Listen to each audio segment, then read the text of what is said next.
Dari 4 topik ini, kami ingin mendapatkan lebih dulu penjelasan terkait dengan seleksi 1 juta guru honorer yang hampir sebulan setengah ini mendapatkan perhatian publik. Semoga di forum ini Mas Menteri bisa menjelaskan lebih gamblang, lebih detail, karena setelah kami melakukan reses sejak tanggal 11 Desember, semua aspirasi masyarakat, dinamika yang terjadi, selain beberapa isu yang lain, dominan menyangkut soal isu seleksi 1 juta guru honorer. Termasuk di sela-sela reses dan di saat kami kemarin membuka masa sidang pertama, mohon maaf yang ketiga, kami menerima aspirasi dari berbagai organisasi guru honorer. Ada yang demo langsung di depan gerbang DPR RI, akhirnya kami terima di sini, yang tergabung di dalam forum guru honorer yang sudah lolos passing grade. Kami tampung aspirasinya di sini dan menyampaikan tuntutan untuk dipertimbangkan secara sungguh-sungguh menyangkut soal bagi para guru honorer yang sudah lulus passing grade dimintakan untuk supaya langsung mendapatkan formasi pada tahap seleksi berikutnya. Yang kedua, kemarin kami menerima Aliansi Penyelenggara Pendidikan Indonesia, terdiri dari PBPGRI, dari Lembaga Pendidikan Majelis Pendidikan Dikdasmen Muhammadiyah, LP Ma'arif PBNU, Lembaga Pendidikan Katolik, Lembaga Pendidikan Kristen, lembaga yang semua bernaung di dalam wadah taman siswa, menyampaikan menyangkut soal kondisi objektif terjadi di lapangan ketika banyaknya migrasi guru-guru tetap yayasan yang masuk dan lolos dalam seleksi P3K tahap kedua ini, dan dimohonkan supaya mereka tetap bisa mengajar dan tetap berada di sekolah swasta di tempatnya masing-masing, tapi tetap menjadi bagian dari skema P3K. Ini beberapa, dan kemarin kami sampaikan, ini akan kami sampaikan pada rapat kerja pada pagi hari ini. Berikut beberapa isu yang lain yang mengiringi. Tentu kami meyakini teman-teman dari Kemendikbud sudah bisa dan sudah mendapatkan berbagai informasi menyangkut soal ini. Karena itu nanti mohon penjelasan menyangkut soal agenda seleksi 1 juta guru honorer ini pada season yang pertama. Kami persilahkan Mas Menteri.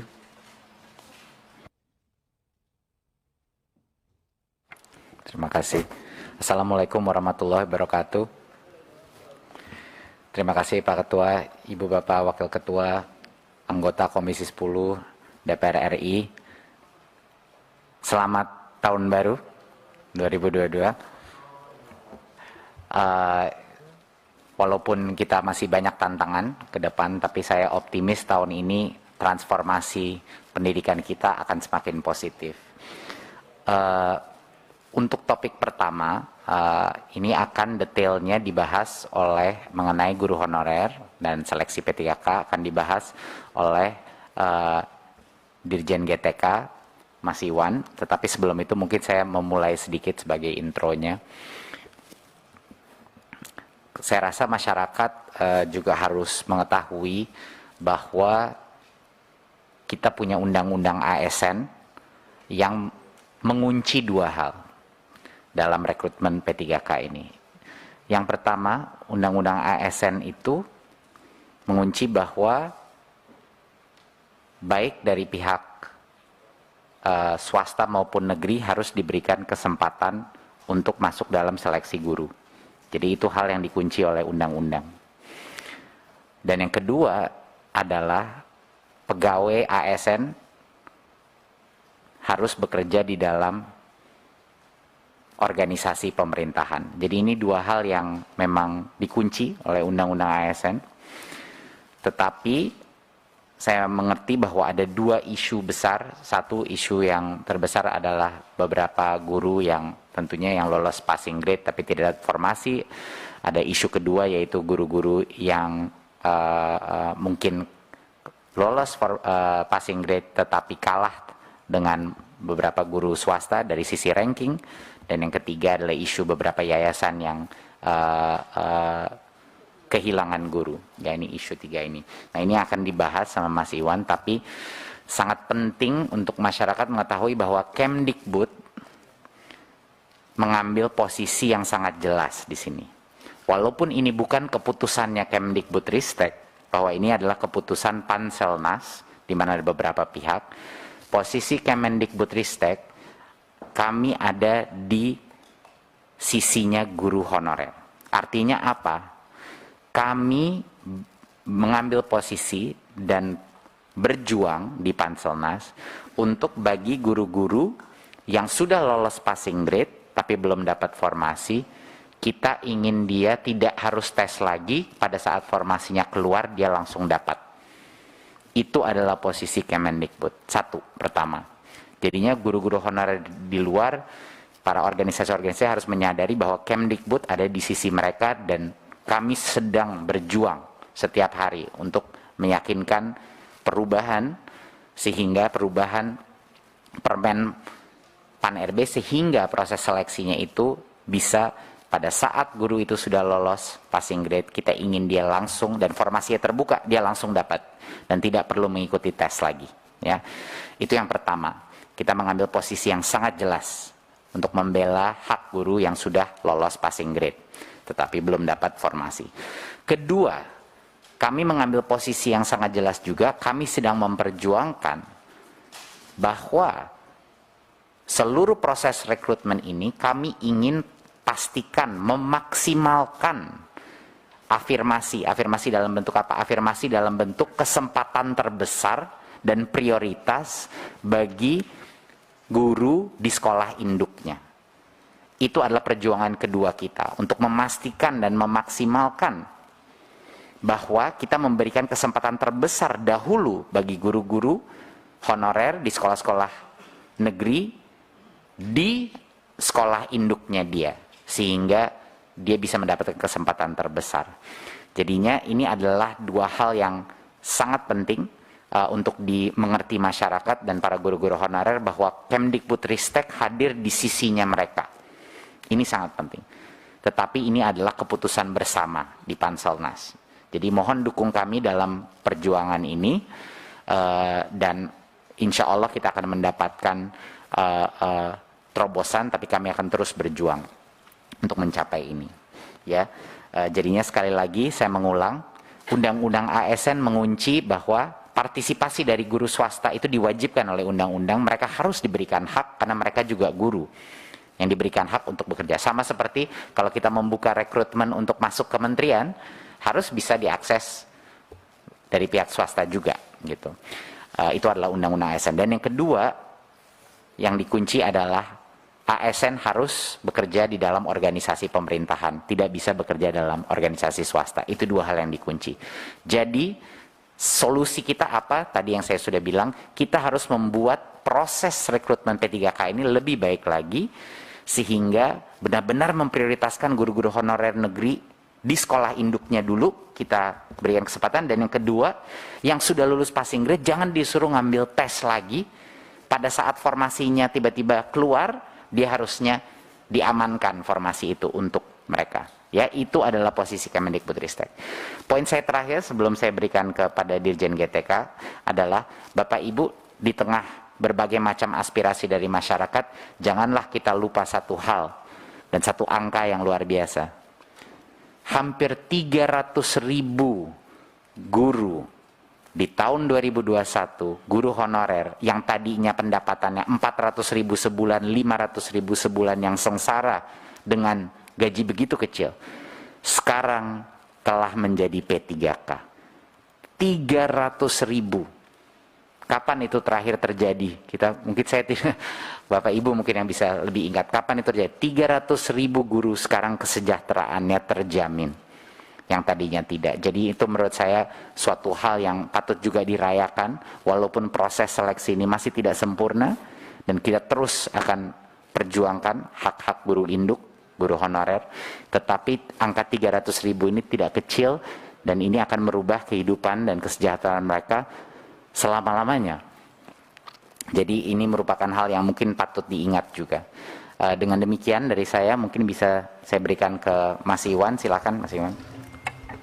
Terima kasih Mas Menteri. Assalamualaikum warahmatullahi wabarakatuh. Selamat pagi, salam sejahtera buat kita semua. Yang saya hormati pimpinan Komisi 10, seluruh jajaran pimpinan beserta anggota, Mas Menteri dan seluruh jajaran Kemendikbud. Izinkan saya juga menambahkan apa yang sudah disampaikan oleh Mas Menteri tadi.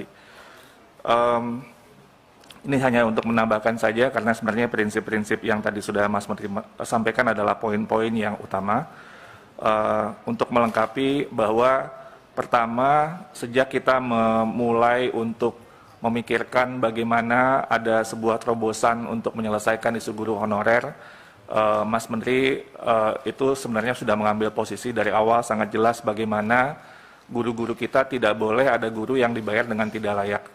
Jadi ini sebuah hal yang dari hari pertama Mas Menteri sudah sampaikan kepada seluruh tim, dan kita memikirkan berbagai macam cara untuk melakukan itu. Hal yang tercepat yang bisa kita lakukan di awal, mungkin Bapak Ibu masih ingat, adalah ketika kebijakan Merdeka Belajar ketiga, BOS itu yang tadinya dipagu 15% untuk pembayaran guru honorer bisa menjadi 50%. Dan kemudian kita terus, BOS sekarang bisa jadi fleksibel, bahkan dengan masa pandemi ini, kepala sekolah bisa lebih besar untuk mengalokasikan gaji untuk guru honorer. Dan kemudian komitmen untuk bagaimana guru-guru kita mendapat kesejahteraan dan perlindungan kerja yang lebih baik ini kemudian kita rumuskan dalam sebuah seleksi untuk guru ASN P3K. Mohon maaf, bisa ke halaman 2, ya betul, halaman 24, silakan Mas Iwan, mohon maaf. Untuk seleksi guru ASN P3K, karena ternyata permasalahannya ada lebih besar daripada meningkatkan kesejahteraan dan perlindungan guru, yaitu bahwa di sekolah-sekolah kita, sekolah negeri yang ada, itu sekitar 40% lebih guru-gurunya tidak mengalami rekrutmen secara yang semestinya. Artinya terjadi sebuah supply dan demand, masalah supply dan demand yang sudah lama. Sehingga guru-guru masuk menjadi guru tanpa perlindungan kesejahteraan dan kondisi kerja yang baik. Dan inilah yang kemudian ingin kita tuntaskan dengan seleksi guru ASN P3K ini. Dan angkanya sangat besar, angkanya itu kebutuhan rekrutmen guru di sekolah-sekolah negeri itu sampai 1 juta lebih formasi. Sementara guru honorer yang ada di sekolah negeri itu angkanya 742.000. Jadi ini sebenarnya kalau dilihat dari proporsinya, formasi itu lebih banyak daripada guru honorer yang ada. Jadi itu menunjukkan ketimpangan supply dan demand yang sangat besar. Dan itu yang juga ingin kita selesaikan, sambil kita juga bagaimana peningkatan kesejahteraan perlindungan untuk guru-guru kita dan kesempatan mereka untuk mendapatkan kompetensi yang lebih baik. Lanjut. Kembali untuk mengingatkan Bapak Ibu terkait dengan lini masa seleksi guru P3K ini sudah melalui sebuah proses yang sangat panjang. Kita mulai dari dialog dengan Kementerian Keuangan untuk memastikan bahwa anggaran untuk 1 juta formasi itu disediakan, lalu kemudian dengan Kemenpan RB untuk memastikan bahwa formasi itu disetujui, dan seterusnya dengan Pemda kita sosialisasikan dengan seluruh Pemda, dan terus kita melakukan misalnya ada materi pembelajaran karena kita ingin guru-guru kita mempersiapkan diri dengan sebaik-baiknya, kita sediakan modul-modul untuk belajar, membantu mereka mempersiapkan diri, dan terus sampai kemudian desain tesnya pun kita ingin maksimalkan. Kalau biasanya tes ASN itu hanya sekali, ini bisa sampai 3 kali kesempatan. Dan kemudian skema-skema afirmasi pun dipikirkan, sehingga barulah kita mulai tes itu di pertengahan tahun 2021. Dan desain dari tes ini untuk mengingatkan kembali, kita memikirkan afirmasi bukan saja dalam bentuk bonus poin, tapi juga afirmasi untuk sekolah negeri, dan juga afirmasi untuk Pemda. Jadi di tes seleksi tahap pertama itu, tidak ada guru swasta yang boleh untuk ikut tes seleksi tahap pertama. Dan ini sebenarnya spiritnya adalah untuk memproteksi guru-guru di sekolah negeri. Jadi itu sebenarnya desain dari awal untuk seleksi tahap pertama. Dan untuk Pemda, tadinya kita memikirkan bisa lintas Pemda, tapi ternyata kita memikirkan juga berbagai hal yang mungkin bisa menjadi pertimbangan, itu baru dibuka di tahap ketiga. Sehingga afirmasi terhadap yang di Pemda yang bersangkutan itu sampai tahap kedua. Sehingga tidak terjadi sebuah mobilisasi yang bisa jadi lebih besar gitu ya. Nah, ini afirmasi terhadap sekolah negeri itu kita desain, afirmasi terhadap Pemda juga kita desain, sebelum kemudian tahap 3 itu yang lebih artinya lebih persaingannya lebih bebas, dan kita akan melakukan optimalisasi jika masih ada formasi yang tersisa dan guru yang layak, yaitu yang lulus passing grade-nya. Lanjut. Dan inilah dengan berbagai dinamika yang terjadi pada saat perancangan dan proses seleksi, kita memberlakukan kebijakan afirmasi dan juga penyesuaian nilai ambang batas sebagai bentuk keberpihakan kita untuk mendorong semakin maksimal guru-guru kita yang bisa lulus untuk seleksi dan mendapatkan formasi ini. Pertama, sertifikat pendidik, lalu kemudian usia di atas 35 tahun, penyandang disabilitas, dan guru honorer THK 2. Dan kemudian kita lakukan juga kebijakan penyesuaian nilai ambang batas, di mana untuk guru-guru yang sudah lama mengabdi, yaitu dengan usia di atas 50 tahun, itu kompetensi teknisnya otomatis langsung 100%. Jadi kompetensi teknis yang di Tenggarai waktu itu sangat sulit, itu kita berikan afirmasi maksimal 100% kepada guru-guru di usia 50 tahun. Ini juga masukan dari Komisi 10 pada waktu itu, dan juga mereka juga mendapatkan bonus 10% untuk kompetensi manajerial, sosiokultural, dan wawancara. Dan setelah itu pun semua peserta seleksi mendapatkan nilai afirmasi 10% dari kompetensi teknisnya. Lanjut.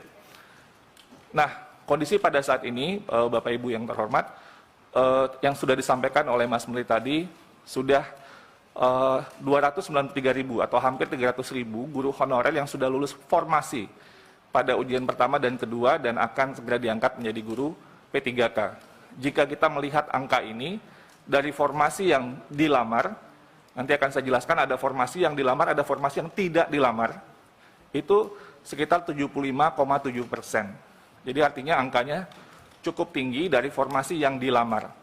Atau kalau kita lihat dari total formasi, angka ini sekitar 58,0% dari 506.252 formasi. Ini angka yang sangat besar, persentase yang sangat besar. Lanjut. Nah, tapi pada saat yang bersamaan, kita juga melihat sebuah data yang menarik Bapak Ibu, yaitu ada 117.000 formasi lebih yang tidak dilamar sama sekali di tahap 1 dan di tahap 2.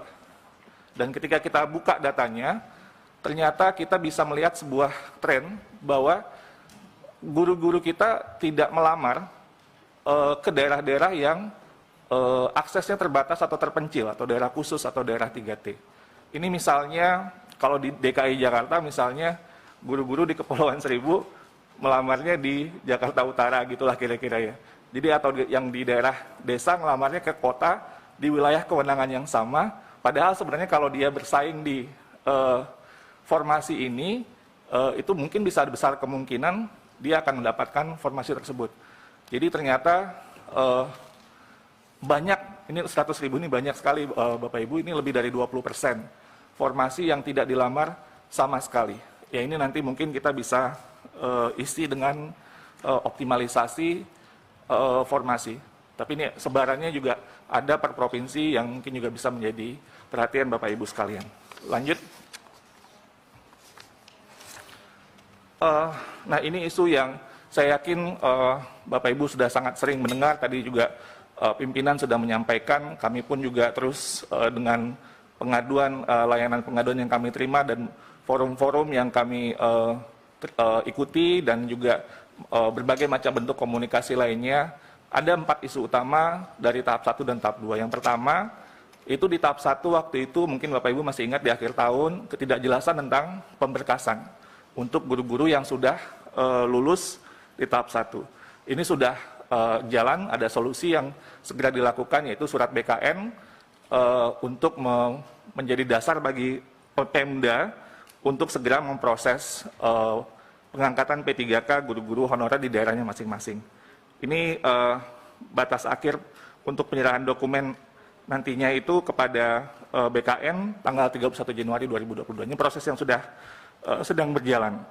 Lalu yang kedua, ketiga sebenarnya itu mirip, tapi yang ketiga nanti akan itu lebih fokus kepada masalah yang sangat kritis yang tadi sudah disampaikan oleh Mas Menteri dan sudah dijelaskan bagaimana posisi kita, adalah yang sudah lulus passing grade. Yang ini di tahap 1 sudah menjadi masalah, jadi mereka sudah lulus passing grade tapi belum dapat formasi, tapi di tahap kedua ditambah dengan isu sekolah swasta. Jadi yang ada guru honorer sekolah induk yang bagian ketiga sudah lulus passing grade namun kalah bersaing dengan guru swasta. Nah, inilah yang isu yang terus kita juga menerima banyak sekali masukan-masukan dari berbagai pihak, dan kita melihat sebenarnya seperti tadi saya sampaikan, jika Pemda mengajukan formasi secara maksimal 1 juta formasi, maka sebenarnya formasi itu berlebih 250.000 atau sekitar 25% dari guru honorer existing. Jadi sebenarnya formasi itu jauh lebih banyak daripada guru honorer yang ada di lapangan. Jadi sehingga kita akan terus mendorong, memperjuangkan bersama-sama bagaimana Pemda bisa memaksimalkan pengajuan formasi tahun ini. Nah, yang waktu itu saya juga sama Kang Dede waktu di podcastnya juga menyampaikan tentang ini. Di tahun 2021 itu sebenarnya sudah ada surat dari Kementerian Keuangan untuk menjelaskan alokasi dana per Pemda. Yang surat ini disampaikan ke seluruh kepala daerah, gubernur, bupati dan wali kota. Dan untuk tahun 2022 ini sudah disampaikan dari tahun 2021. Jadi suratnya tanggal 13 Desember tahun 2021 dari Dirjen Perimbangan Keuangan untuk menyampaikan bahwa perhitungan anggaran P3K dalam dana alokasi umum itu sudah dilakukan dan bersifat earmark. Ini saya tebalkan sejak tahun 2000, surat yang pertama sudah disampaikan oleh Kementerian Keuangan bahwa kalau dalam sistem penganggaran yang namanya earmark itu adalah dana yang penggunaannya ditentukan secara spesifik sehingga tidak dapat digunakan untuk belanja lain. Sekali lagi, earmark ini kalau dalam penganggaran ini maksudnya adalah dana yang penggunaannya itu ditentukan secara spesifik sehingga tidak dapat digunakan untuk belanja lain. Dan ini ditegaskan ke surat yang sebelumnya itu sekitar bulan Maret 2021 untuk P3K 2021, untuk pengajuan 2022 yang sudah dihitung juga secara maksimal, itu juga sudah dikeluarkan surat dari Kementerian Keuangan kepada seluruh kepala daerah.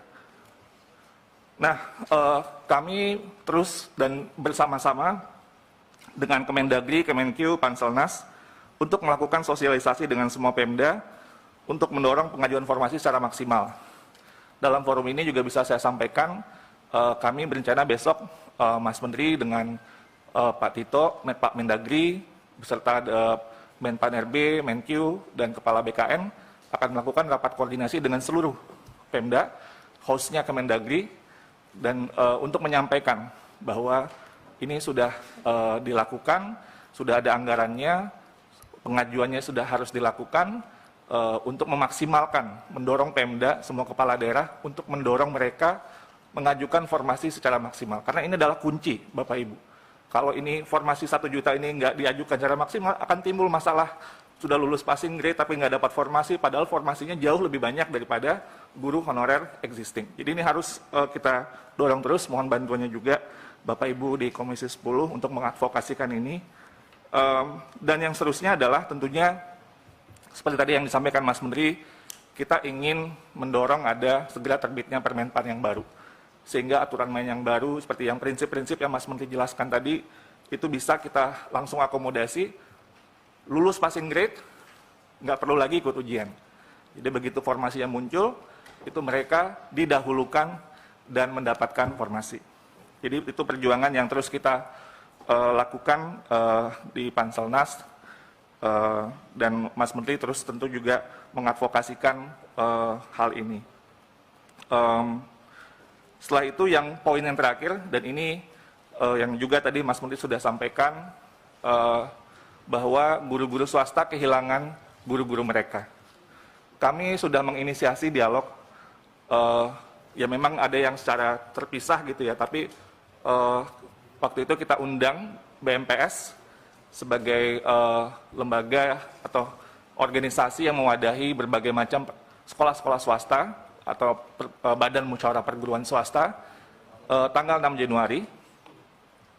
Itu masih sangat sudah tahun baru, sebenarnya waktu itu di akhir tahun karena kita sudah ingin untuk melakukan dialog, tapi ketemu waktunya di awal Januari, dan kita mendengar berbagai masukan-masukan dari berbagai anggota BMPS dari berbagai provinsi, dari Sumatera sampai ke daerah timur, yang intinya tentunya bagaimana guru-guru swasta dari pihak yayasan ya tentunya ini, guru-guru swasta yang telah lulus formasi ini dikembalikan dan ditugaskan di sekolah swasta. Nah, tapi dialog kemudian berlangsung dan kita pada akhirnya memahami bahwa kunciannya itu ada di Undang-Undang ASN, dan BMPS itu akan mengajukan judicial review untuk Undang-Undang ASN ini. Lalu kemudian yang tadi sudah disampaikan oleh Mas Menteri juga, ya sesuai dengan undang-undang ya semua warga negara ini berhak untuk mengikuti kesempatan untuk ikut seleksi sesuai dengan undang-undang, dan juga kita mendorong semua sekolah swasta agar juga bisa membayar gaji guru-gurunya dan juga kepala sekolah sesuai atau minimum sesuai dengan UMR, sesuai dengan Undang-Undang Ketenagakerjaan. Lalu selanjutnya, slide berikutnya. Bapak Ibu, ini adalah gambaran perbandingan formasi dan kuota per daerah, tapi angka yang terpenting di sini adalah ada 758.018 formasi sesuai dengan rekomendasi Panja Komisi 10. Kita sudah melakukan perhitungan termasuk seperti masukan yang kami terima untuk guru agama. Itu 758.018. Ini perhitungan kebutuhan kita, dan ini kita ingin memaksimalkan angka ini kepada seluruh Pemda untuk dapat mengajukan formasi ini, sehingga tahun 2022 ini kita bisa insya Allah menyelesaikan masalah guru honorer dan juga seluruh formasi bisa terisi dengan baik. Terakhir slide-nya, ini maksudnya untuk meng-highlight Bapak Ibu apa yang mungkin nanti bisa kita share juga surat dari Kementerian Keuangan, tapi intinya adalah sudah ditetapkan alokasi DAU tahun anggaran 2022 berdasarkan formula alokasi dasar dan celah fiskal.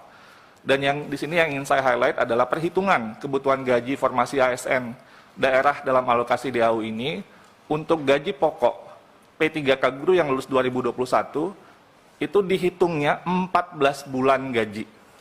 Sekali lagi, oleh Kementerian Keuangan, kebutuhan gaji pokok guru P3K 2021 itu dihitungnya 14 bulan. Artinya dihitung sejak Januari sampai Desember dengan asumsi itu ya, asumsinya penggajiannya dimulai sejak Januari sampai Desember, dan ditambah ada gaji tunjangan hari raya dan kebijakan gaji ke-13. Itu dinyatakan secara eksplisit di dalam surat Kementerian Keuangan. Sementara untuk kebutuhan gaji pokok guru 2022 itu dihitung sebanyak 3 bulan gaji dengan asumsi proses terjadi, kemudian pengangkatan dimulai sejak Oktober 2022. Dan ini tentunya dana yang diperhitungkan di 2021 yang tidak terserap akan menjadi pengurang perhitungan kebutuhan penggajian P3K. Artinya jika Januari ini tidak diangkat, tidak dibayar gajinya, sebenarnya ada kelebihan di bulan Januari dan itu akan terus berlanjut jika prosesnya masih belum dilakukan atau belum selesai. Jadi anggaran yang dialokasikan sebenarnya ini cukup besar untuk 14 bulan gaji untuk 2021 dan 3 bulan gaji untuk guru yang nantinya diangkat atau lolos di 2022, seleksi 2022. Itu mungkin dari saya terakhir, ini hanya ingin menyampaikan kepada Bapak Ibu Komisi 10 bahwa rekomendasi panja ini sudah kita tindak lanjuti, misalnya melanjutkan seleksi 1 juta guru P3K yang sebelumnya mungkin dikhawatirkan akan berhenti saja, tapi kita ingin memaksimalkan, mudah-mudahan dengan Permenpan baru nanti kita bisa lebih besar lagi. Jadi mungkin kalau masih tahap ketiga masih belum, kita terus akan melakukan seleksi sampai maksimal formasi terisi, lalu kemudian melakukan pengusulan pemenuhan kebutuhan guru 2022 berdasarkan peta data yang sudah kita sampaikan, membentuk layanan pengaduan, ini juga sudah kami lakukan, Bapak Ibu Komisi 10, di https://guru p3k.kemdikbud.go.id dan nomor layanan pengaduan 15997. Ini luar biasa sibuknya layanan pengaduan ini dan kita terus menambahkan anggota untuk memastikan kita bisa melayani atau tidak jauh lah harinya untuk menjawab pertanyaan-pertanyaan yang diajukan kepada kami. Sosialisasi kepada pemerintah daerah untuk pemenuhan kebutuhan guru terus kita lakukan, termasuk lapor yang akan kita lakukan besok dengan Kemdagri dan semua anggota Panselnas, Kemenkeu. Terkait kebijakan anggaran, kita terus berkoordinasi dengan KL terkait untuk memastikan pembayaran gaji dan tunjangan guru P3K alokasi APBN diperhitungkan melalui DAU.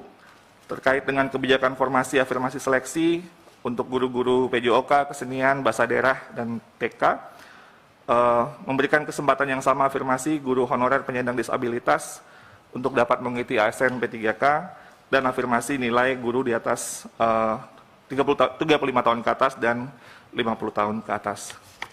Mungkin itu dulu, Mas Menteri, saya kembalikan ke Mas Menteri. Assalamualaikum warahmatullahi wabarakatuh. Terima kasih Mas Iwan, dan apresiasi saya Mas Iwan ini mengerjakan program P3K ini paralel dengan program guru penggerak, paralel dengan revitalisasi PPG program kita, semuanya di saat yang sama. Jadi saya ingin ucapkan apresiasi yang luar biasa untuk bisa mencapai sampai 300.000 Mas Iwan yang menjadi P3K. Jadi poinnya Bapak Ibu, kami menginginkan bantuan dari Komisi 10 untuk mengkomunikasikan ini kepada masyarakat, terutama yang isu formasi. Kalau semua Pemda telah mengajukan formasi yang kita inginkan sesuai dengan target kita, kita tidak akan ada yang namanya lolos passing grade tapi tidak mendapatkan formasi. Pasti semua yang lolos passing grade langsung menjadi P3K. Dan sekarang sudah sangat jelas surat dari Kementerian Keuangan sudah keluar bahwa uang anggaran untuk guru P3K itu sudah dikunci. Sudah dikunci, artinya tidak bisa digunakan untuk hal-hal lain, hanya untuk itu. Hanya untuk P3K. Jadi sudah tidak ada lagi alasan kenapa formasi tidak diajukan secara full sesuai dengan anggaran yang sudah dikunci itu. Karena uang itu tidak bisa digunakan untuk hal-hal lain. Jadi mohon Bapak Ibu dalam sosialisasi ke masyarakat dan juga ke masing-masing Pemda ini bisa ditekankan, itu akan sangat membantu konstituen Bapak Ibu di masing-masing dapil. Dan poin saya yang terakhir adalah untuk mengulangi lagi bahwa posisi kami sangat jelas di sini, kami berada di sisinya guru honorer yang merasa kami juga setuju dengan mereka bahwa guru honorer di sekolah induk yang lolos passing grade harus diprioritaskan untuk mendapat posisi itu dan juga tidak harus mengambil tes lagi. Jadi itulah permintaan kita terhadap perubahan yang kami ajukan kepada Panselnas. Saya harap ini bisa ada titik temunya dan bisa kita memberikan keadilan bagi guru-guru yang sudah lolos passing grade di dalam sekolahnya masing-masing. Terima kasih untuk berikut.